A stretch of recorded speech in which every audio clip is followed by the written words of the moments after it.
Bismillahirrahmanirrahim. Welcome to class 6 D1 Math 7th edition lecture number 35.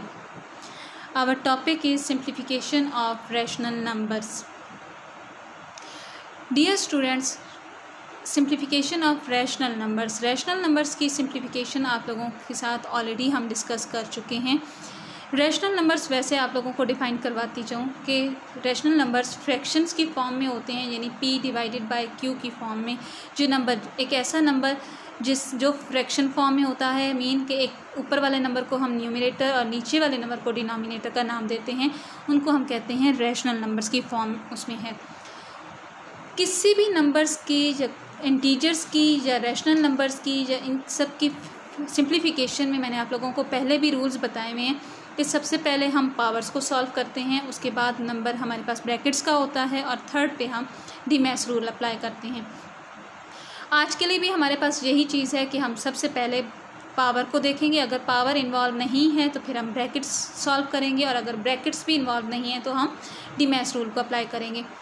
अब जैसे जहाँ पे क्वेश्चन नंबर 12 है हमारे पास आज के टॉपिक में एक्सरसाइज 2D का, तो क्वेश्चन नंबर 12 का जहाँ पे फर्स्ट मैंने बी पार्ट जहाँ पे लिखा हुआ है, जो कि है -1/4 -(-1/3) स्क्वायर ब्रैकेट के अंदर इनक्लोज्ड है, डिवाइडेड बाय राउंड ब्रैकेट में इनक्लोज्ड है 1/4 -(1/3). यहाँ पे हमें कोई पावर नज़र तो नहीं आ रही है, इसलिए हम सबसे पहले इन ब्रैकेट्स को सॉल्व करने की कोशिश करेंगे.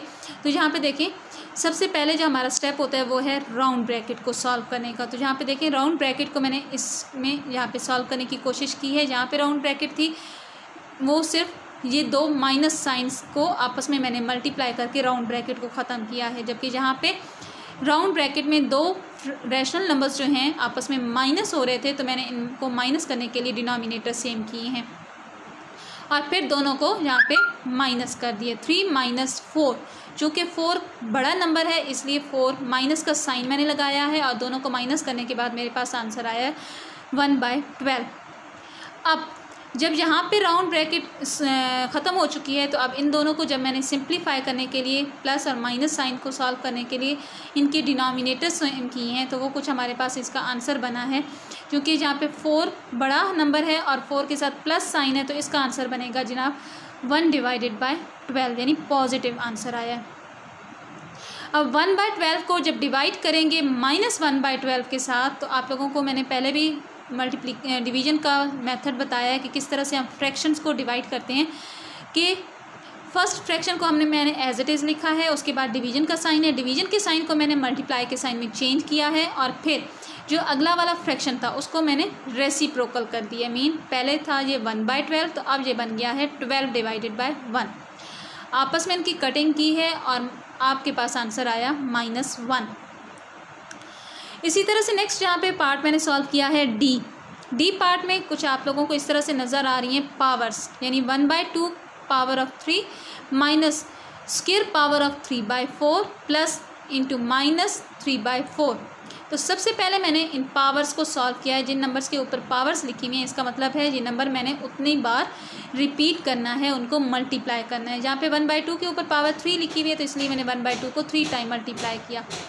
नेक्स्ट -3/4 के ऊपर पावर 2 है, मैंने इसको 2 टाइम मल्टीप्लाई किया है. प्लस -3/4 के ऊपर कोई पावर नहीं थी, इसलिए मैंने इसको 1 टाइम ही जहाँ पे रहने दिया. अब सिंपल मैंने इन ब्रैकेट्स को सॉल्व किया है कि ये आपस में तीनों मल्टीप्लाई कर दिए. 1/8 माइनस दरमियान में है, फिर इन दोनों को मल्टीप्लाई किया 9/16 आया, और फिर प्लस इंटू माइनस -3/4 आया. अब चूँकि तीनों फ्रैक्शंस को आपस में मैंने सिंप्लीफाई करना है, तो एक साथ ही मैंने इन तीनों के डिनोमिनेटर मैंने सेम कर दिए हैं, जो कि आंसर मेरे पास आया 16 का. 8 के साथ 2 मल्टीप्लाई हुआ है ऊपर भी नीचे भी, और इस तरह से 16 ऑलरेडी 16 जहाँ पे 16 है तो इसको मैंने 1 के साथ मल्टीप्लाई किया, और यहाँ पे 4 को 4 के साथ मल्टीप्लाई करेंगे ऊपर भी और नीचे भी. तो आंसर मेरे पास कुछ इस तरह से बना है 2 - 9 - 12 डिवाइडेड बाई 16. अब आप लोगों को मैंने रूल बताया हुआ है कि जो एक जैसे साइन वाले नंबर्स होते हैं उनको हम हमेशा ऐड करते होते हैं. तो हम चूँकि एटलीस्ट हमने सबसे पहले 2 नंबर्स ही सॉल्व करें, तो जहाँ पे मैंने इन 2 नंबर्स को पहले सॉल्व किया, क्योंकि ये 9 भी माइनस है और 12 भी माइनस है. तो आप लोगों को पता है सेम साइन वाले जो नंबर्स होते हैं वो आपस में ऐड किए जाते हैं. तो ये 9 और 12 आपस में बन गया ऐड होके 21, और फिर बड़े वाले नंबर्स का साइन मैंने लगाया है माइनस का, तो आंसर आया 2 माइनस 21 डिवाइडेड बाई 16। अब चूँकि 2 एक पॉजिटिव नंबर है और 21 नेगेटिव नंबर है, तो बड़े वाले का साइन लगाया है और दोनों साइन ऑपोजिट इंटीजर्स हैं, मतलब कि एक पॉजिटिव है नेगेटिव है, दोनों को मैंने यहाँ पे कर दिया है माइनस। आंसर बना है 19 डिवाइडेड बाई 16। क्योंकि ये फ्रैक्शन हमारे पास इम्प्रॉपर फ्रैक्शन है, इसलिए मैंने इसको डिवाइड करके मिक्स नंबर में आंसर दिया है, जो कि बना है -1 होल 3 बाय 16। नेक्स्ट है जी एफ पार्ट, जो कि है हमारे पास 3/2 power of square multiply square bracket of 1/15 minus 2 whole 1/3 square bracket close. सबसे पहले मैंने यहाँ पे राउंड ब्रैकेट के साथ ये जो पावर लगी हुई है इस पावर को सॉल्व किया है। पावर का मतलब है ये नंबर जो है रैशनल नंबर, ये हमारे पास 2 टाइम मल्टीप्लाई होगा, इसको मैंने 2 दफ़ा लिखा है। साथ के साथ ये जो मिक्स नंबर में आपको फ्रैक्शन गिवन किया था उसको मैंने इम्प्रॉपर में चेंज कर दिया है। अब इन दोनों को आपस में मल्टीप्लाई करेंगे तो 9/4 आएगा, और जब ब्रैकेट सॉल्व करने लगेंगे तो ब्रैकेट में जो नंबर हैं वो आपस में माइनस हो रहे हैं, तो माइनस करने के लिए मैंने इनके डिनोमिनेटर सेम किए हैं, जो कि हमारे पास आंसर आखिर में दे रहे हैं -34 डिवाइडेड बाई 15। इनको आपस में कटिंग करके मैंने लोएस्ट फॉर्म में लेके आई और आंसर मेरे पास बना है -51 डिवाइडेड बाई 10। और ये चूँकि इम्प्रॉपर फ्रैक्शन में था इसलिए इसका आंसर मैंने मिक्स नंबर में चेंज किया है, जो कि है -5 होल 1/10।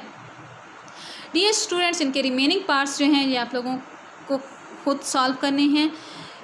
इनकी अच्छी तरीके से प्रैक्टिस कीजिएगा, रिटन प्रैक्टिस कीजिएगा, और अगर कहीं पे कोई प्रॉब्लम आती है तो ज़रूर क्वेश्चन कीजिएगा। Thank you.